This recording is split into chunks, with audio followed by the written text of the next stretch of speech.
tous et bonjour, ni hao. Je suis aujourd'hui à Genève, au bord du lac. Et je voulais, donc j'en profite pour ce beau paysage, ce beau cadre, même s'il ne fait pas très beau, de vous parler d'un sujet, la santé.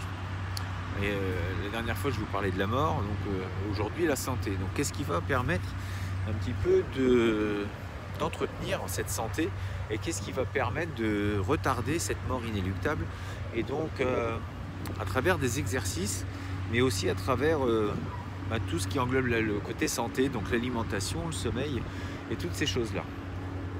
Alors, il faut savoir que dans la pratique martiale, la santé, c'était quelque chose de très important, puisque c'est quand même un des facteurs essentiels, puisqu'ils partaient d'un principe très simple, c'est que vous ne pouvez combattre, vous défendre, que si vous êtes en bonne santé.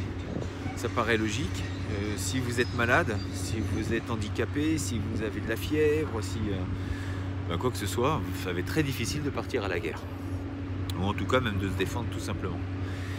Et ouais, c'est vraiment très joli. C'est dommage que le temps soit pas un peu plus clair.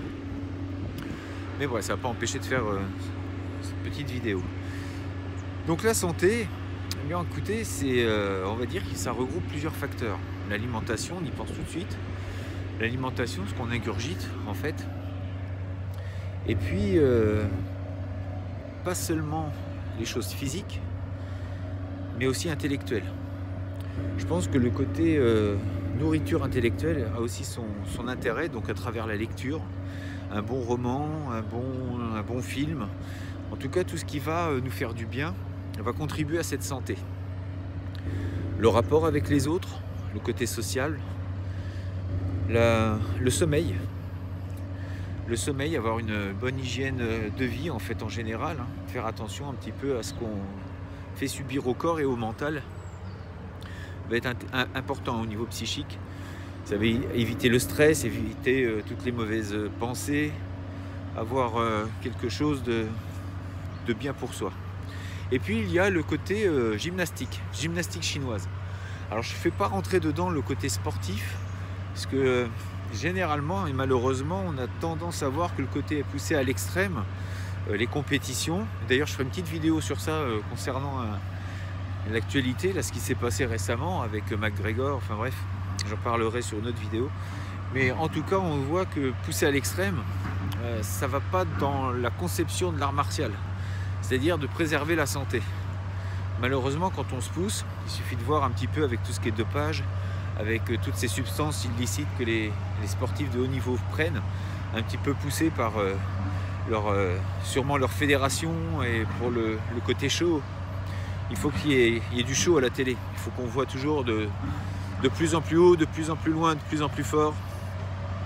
Donc du coup, pour ça, comme on n'est pas non plus surhumain, et pour augmenter ses capacités physiques, on va prendre des petites substances qui permettent de rendre la chose plus aisée, plus facile à faire. Donc je parlais donc de la gymnastique chinoise, Dao Yin Fa. À travers donc entretien de la voix, entretenir ce qui va permettre à la vie de continuer favorablement dans son corps, de permettre une bonne circulation. Certains l'appellent le chi, l'énergie. En tout cas, de favoriser le mouvement. Plus il y a de mouvement, plus la vie elle peut s'installer librement. Moins il y a de mouvement, plus on va vers quelque chose qui va créer des stases. Ça va stagner et du coup, on va vers la mort. Les Chinois, ils ont une image en fait qui disait, mais les Japonais aussi disaient, un enfant, quand il naît, il est mou, il est souple, et quand on meurt, on est raide, on est dur. Et du coup, plus on est souple, plus on favorise la vie, et plus on est raide, et plus on favorise la mort. Donc à travers toutes ces pratiques authentiques et anciennes, dans les arts martiaux, il y avait toujours une partie très importante qui était consacrée, une grande part qui était consacrée à la santé. Donc les exercices, pour certains, donc il y a plusieurs séries, il y a des Qigong, il y a des, donc je vous dis le Dao Yin Fa, Celle que je pratique, c'est une partie du Ling Pao Ming que j'ai vu avec Georges Charles, qui est un des pionniers en France concernant les arts internes. Et puis, c'est vrai que cette pratique, au début, qui paraît un petit peu ésotérique, et qui l'est d'ailleurs, mais il faut se donner un peu de mal, et encore une fois, il faut avoir de la rigueur, continuer, et c'est en continuant qu'on arrive à ressentir les bienfaits, et aussi avoir une certaine compréhension des choses. Donc quand vous pratiquez ça, moi je pratique le Xingyi-chan. J'aime bien faire cette partie-là, et c'est celle que je vous donnerai petit à petit. Vous verrez quelques mouvements, et derrière il y a des explications qui me paraissent vraiment très intéressantes pour la compréhension et pour se donner justement des armes, entre guillemets. Alors des armes, pas forcément des armes, mais plutôt des outils qui vont aider à avancer dans sa vie. C'est-à-dire que quand on aura pris ces décisions de faire quelque chose, de changer sa vie, d'avoir une nouvelle direction, prendre une nouvelle direction, s'obliger à faire des choses, entre guillemets, eh bien ces outils vont nous permettre de nous les rappeler et de s'engager vis-à-vis de nous-mêmes pour faire les choses. Donc la santé, c'est vraiment quelque chose, c'est un des piliers dans la réalisation personnelle. En fait, les arts martiaux, c'est ça, c'est une école de vie qui permet, avec tous les outils, donc la santé, donc les exercices de gymnastique chinoise, la méditation, le combat,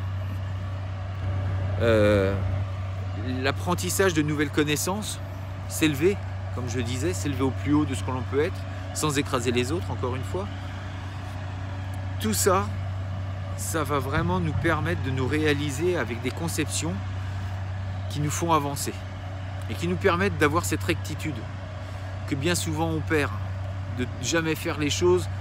Si on était des gens vertueux, ce que la pratique enseigne, c'est pour ça que c'est long aussi, c'est que au bout d'un moment, c'est d'avoir une autodiscipline et d'être vertueux. C'est-à-dire de ne pas se permettre de faire des choses, mais bien qu'on sache les faire, on ne va pas le faire. Par exemple, dans l'art martial, c'est je sais donner un coup de poing, je peux faire mal à quelqu'un, mais je vais tout faire pour ne pas le faire. Si on avait eu des gens vertueux dans l'histoire, il y a des choses qu'on n'aurait peut-être pas faites. La bombe atomique, par exemple. On peut la faire, mais est-ce qu'il faut l'utiliser? Cette vertu, elle nous manque considérablement, de plus en plus aujourd'hui. Aujourd'hui, on est presque dans un monde où je peux le faire. La technologie me permet de le faire, je peux faire, j'ai le droit de tout faire. Et non. Non, si on avait cette autodiscipline, on saurait parfaitement, il y a des choses, il ne faut pas les faire.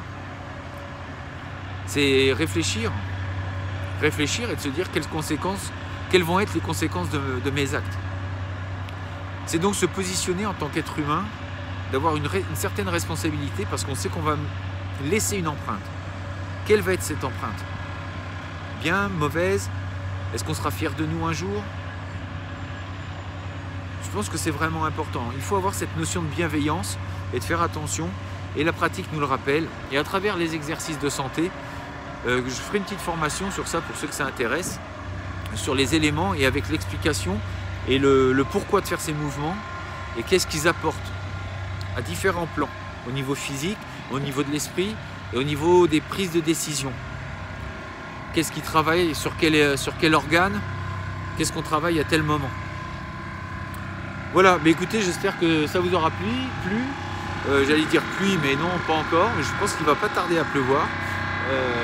Et puis voilà, je vous laisse sur ce petit paysage, un petit peu bruyant, parce qu'ils sont en train de refaire tout le lac, là, toute la plage. Donc c'est un peu bruyant, mais voilà. Donc je vous laisse et à très bientôt. Prenez soin de vous, gardez vos rêves en tête et pensez à les réaliser. N'oubliez pas que vous êtes des gens importants et que vous avez le potentiel pour le faire. Je vous dis à très bientôt. 再见